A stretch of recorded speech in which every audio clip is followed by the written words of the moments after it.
Quand on parle de TDAH, on pense souvent à l'attention ou à l'hyperactivité. Mais il y a une dimension qui est moins connue qui concerne la régulation des émotions. La régulation émotionnelle, c'est simplement la capacité à reconnaître une émotion, comprendre ce qui se passe en nous, puis ajuster un petit peu notre réaction. Ça ne veut pas dire qu'on supprime les émotions, c'est simplement apprendre à comment les traverser sans qu'elles prennent toute la place, puis qu'elles deviennent invasives.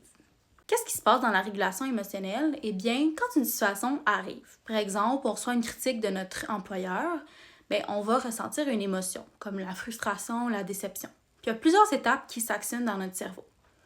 En premier, on va ressentir l'émotion.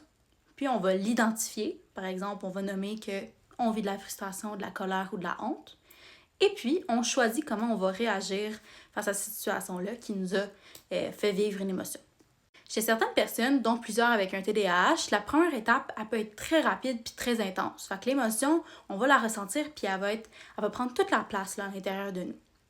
Ça ne veut pas dire que la personne est trop sensible, ça veut juste dire que le système qui aide à ralentir puis à moduler un peu l'émotion, fait qu'elle a modifié son intensité, mais est peut-être un petit peu moins sollicité, fait qu'il est moins actionné.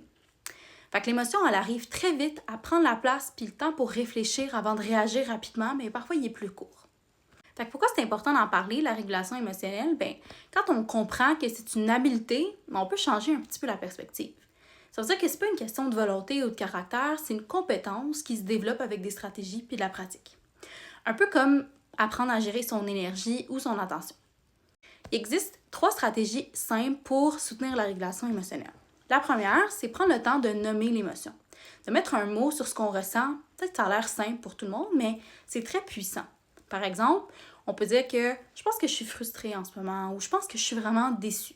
Fait que le fait de prendre le temps de nommer l'émotion, ça aide le cerveau à passer du mode réaction au mode réflexion. Fait qu'on réagit un petit peu moins rapidement à l'émotion qu'on est en train de vivre, puis on la laisse vraiment prendre de l'ampleur, puis on peut la décortiquer un petit peu plus. La deuxième stratégie, ça serait de créer une pause. Fait que quand l'émotion elle monte rapidement, créer un petit espace peut faire toute la différence. Par exemple, on peut prendre quelques respirations, on peut boire de l'eau, on peut s'éloigner quelques minutes de la situation qui nous a fait vivre cette émotion-là. Ça ne veut pas nécessairement dire qu'on évite le problème, mais c'est de donner au cerveau le temps de se réguler, fait que d'actionner un peu cette régulation émotionnelle-là. La troisième stratégie, ça serait de comprendre le besoin derrière l'émotion.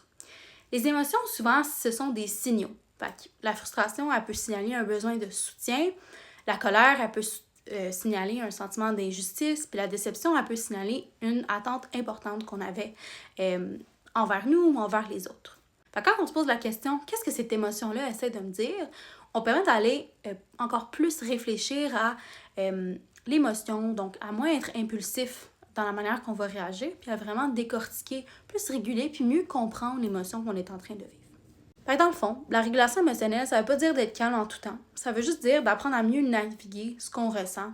Pour les personnes qui ont un TDAH, comme pour tout le monde, c'est une compétence qui se développe progressivement avec des outils, de la compréhension puis de la pratique.